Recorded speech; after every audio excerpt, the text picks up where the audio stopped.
It's adhesion force and cohesion force. Now we have another force called gravitational force.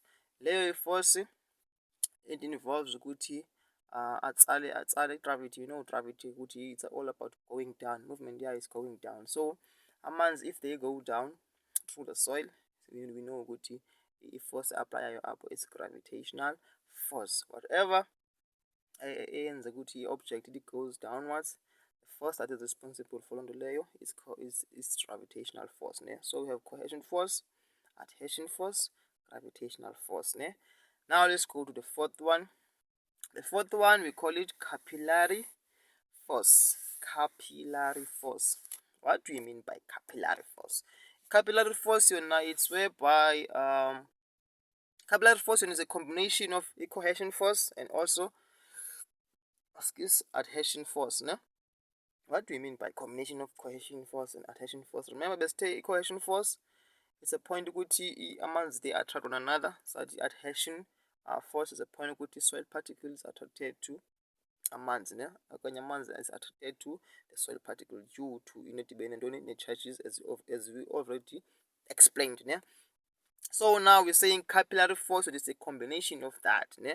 And the capillary force layers ba amanzi ati move upwards, ne? Because the capillary force act against the force of gravity, because bese force of gravity ithini iya ezantsi, then capillary force ithini yenza amanzi mamathini mawaye phezulu, because ilentuza i-capillary force i-act against intoni, against i-force of gravity, ne?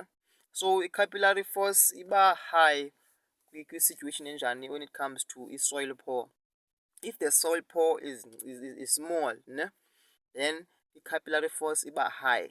But if the soil pore is big, then the gravitational force ithini iba high, ne? So if we were to come to the soil types, that tells us good the capillary force is high to clay soil, which is good donge, because capillary movement, which is lamanzi ba anyuke ngokwe-pore yenzeka kakhulu phi kwi-clay soil, because the clay soil ine-small pores, ne? Then when it comes to sandy soil ine-macro pores, which is nemingxunya emikhulu, meaning if ugala amanzi they go down, meaning ilentuza i-gravitational force it is high with sandy soil, then it is low with clay soil. With clay soil there is too much of capillary force. Capillary force is the one that results in amanzi anyuke ngokwe-soil pores. Sometimes kude kwenzeke ne-waterlogging, ingadama amanzi abangaphezulu kwi-clay soil, meaning there is too much of capillary water, meaning the combination ngeke kwatsalana kwamanzi, mos amanzi ahamba onke, which is la cohesion force, bese amanzi ayatsalana, right? Then kula adhesion force is attraction between amanzi ne-particle, meaning amanzi meaning ethini amanzi ayabambana ne-particle so tightly if the soil pore is very small. But if the soil pore is big, which is mostly sandy soils, there is too much of a force of gravity, ne? I think that's all for today, because we're only focusing on the forces that are responsible for the movement and the position of the soil inside the soil. See you on the next video. Ciao ciao.